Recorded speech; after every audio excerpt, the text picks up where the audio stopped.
January 17, 1945. The Ardennes forest. The air is a shard of ice. Below lies a monochrome etching of snow, shattered furs, and smoldering scars. In the cockpit of a Focke-Wulf 190D-9, the UMO engine trembles with a familiar pulse. Oberleutnant Erich Keller, veteran of 200 missions, scans a bruised winter sky. The cloud cover that had hidden the German advance has broken. For the first time in days, the Luftwaffe can fly in force. For Keller, this is a moment of disciplined hope. Operation Wacht am Rhein is failing, but in the sky, there is still a war to fight. His orders are simple: find and destroy American convoys near Saint-Vith. He knows the enemy well. The P-51 Mustang, a sleek duelist. The Spitfire, a graceful dancer. And the P-47 Thunderbolt, the Jug, a brute. A flying milk bottle, they called it. Tough, armored, carrying 8.50 caliber guns. Dangerous in a dive, formidable in a pass, but predictable.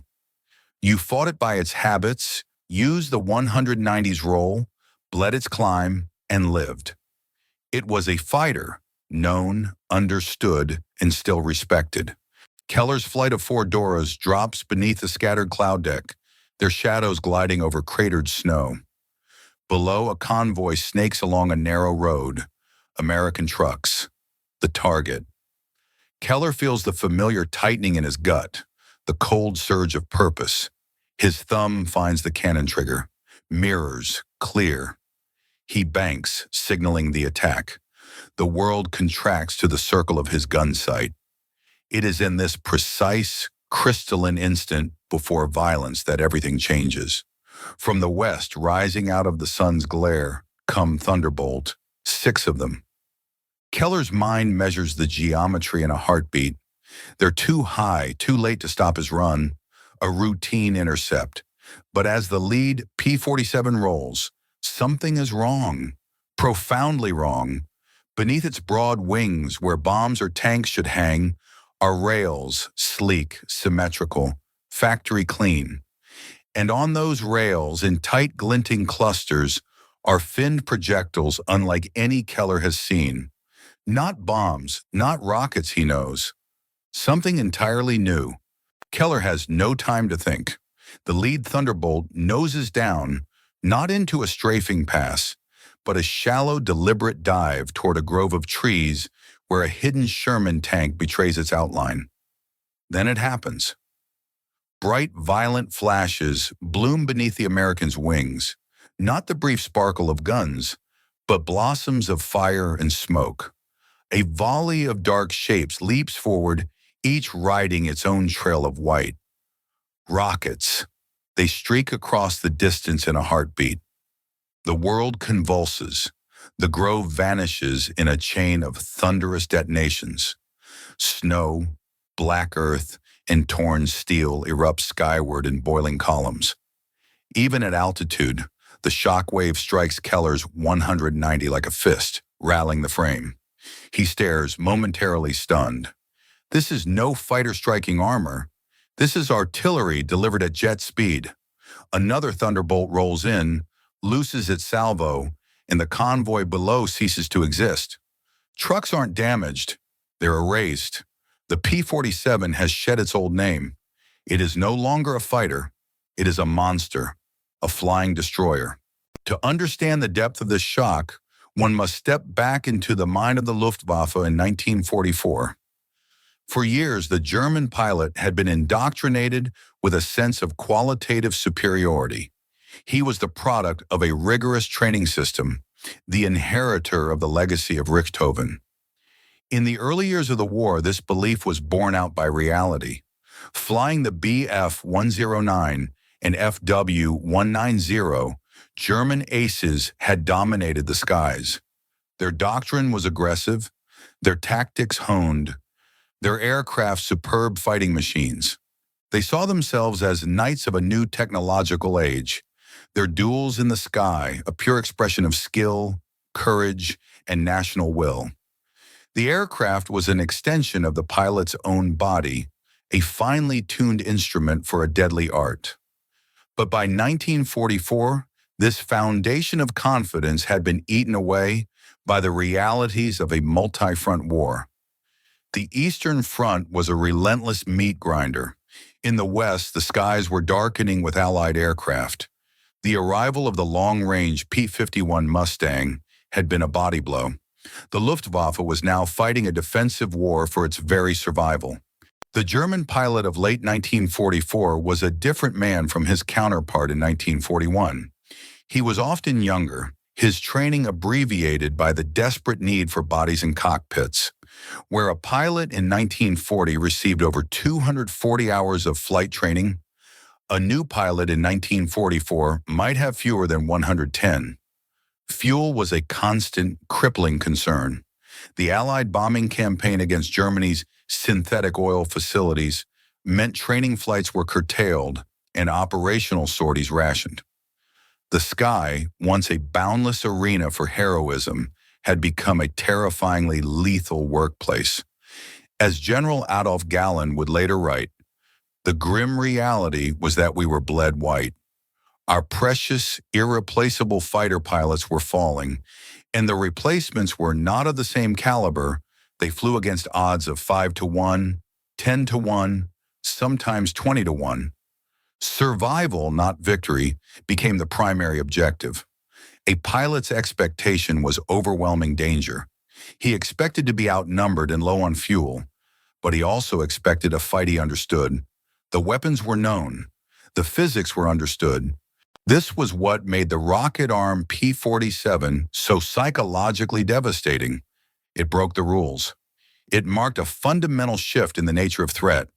The Thunderbolt had evolved into a multi-role weapon system of terrifying versatility. The same aircraft that could escort bombers one day could appear over the front lines the next, delivering the firepower of light artillery. The weapon that enabled this was the 5-inch high-velocity aircraft rocket, the HVAR, nicknamed Holy Moses. Its creation embodied the American method: find a problem, then overwhelm it with resources until it yields. The problem was the German tank in the entrenched position. Dive-bombing Stukas were obsolete, high-altitude bombing too imprecise, and 50-caliber strafing simply ricocheted off Panther and Tiger armor. The answer came from Caltech, a 5-inch steel tube, 6 feet long, weighing 140 pounds, tipped with a 45-pound warhead. It was not precise, but it did not need to be. It was simple, mass-produced, and devastating. This brings us to our recurring symbol, an object that tells the same story as the rocket, the Hershey's chocolate bar. For the American G-Wire pilot, it was a ubiquitous piece of home, packed in K rations, a simple morale booster. It was a product of a system of such staggering abundance, it could mass-produce a luxury item and distribute it as a standard-issue consumable to millions. For the German soldier, life was one of increasing scarcity. His rations were meager, his bread cut with sawdust, and chocolate was a distant memory. When a German patrol would overrun an American position, they found a source of both amazement and demoralization. Not just the astonishing quantities of ammunition, but the small things: cigarettes, chewing gum, and always the chocolate bars. A captured German officer reportedly held up a captured K ration, pointing to the D bar, and said, "How can you win against a country that issues chocolate to its soldiers as a weapon of war?" The chocolate bar and the HVAR rocket were two sides of the same coin. Both born of an industrial abundance the Axis could neither match nor truly understand. One was soft power, a symbol of comfort, mass production, and plenty. The other was hard power, a symbol of unstoppable, mechanized violence. Each was demoralizing in its own way. The German soldier who found a half-eaten Hershey bar felt envy, a glimpse of the world his nation could never provide. The German pilot who saw a P-47 ripple fire 10 rockets into a tank column felt dread. The cold knowledge that the war had shifted from contests of skill to the endurance of men against machines without limit. Keller's shock was not unique. From the summer of 1944 onward, the U-boats, as the Germans called Allied fighter bombers, became the most feared presence in Europe's skies. In the Falaise pocket, roads turned to surreal graveyards of metal. A 2nd Panzer Division diary reads, "The U-boats come in waves. They shoot fire lances that explode our tanks like cardboard. To be on a road by day is to be condemned to death." General Major Fritz Bayerlein, commander of the elite Panzer Lehr Division, offered a blunt post-mortem after his unit was shattered by air power. "The planes came down, one after another. My men were being killed in their foxholes. The roads were rivers of fire. The psychological effect was devastating." The German view of the P-47 had transformed completely. The flying milk bottle was now the Rollander Donner, rolling thunder. Its very sound, the deep, throaty roar of its 18-cylinder radial, could send units scattering for cover. German armored doctrine depended on speed and concentration, the Schwerpunkt. But how do you concentrate when the sky itself has become a weapon, capable of striking anywhere, anytime? The new reality appeared in Wehrmacht records. A report by Heinz Guderian, Inspector General of Panzer Troops, noted the steep rise in tank losses to enemy air action. It detailed the new rockets' effects, describing them as capable of catastrophic destruction, even against the heaviest armor. The German High Command recognized the scale of the threat. In desperation, they accelerated advanced weapons programs. The Messerschmitt Me 262, the world's first operational jet fighter, was rushed into service partly as a U-boat killer, meant to tear through Allied escorts and strike the fighter bombers. But it was too little, too late.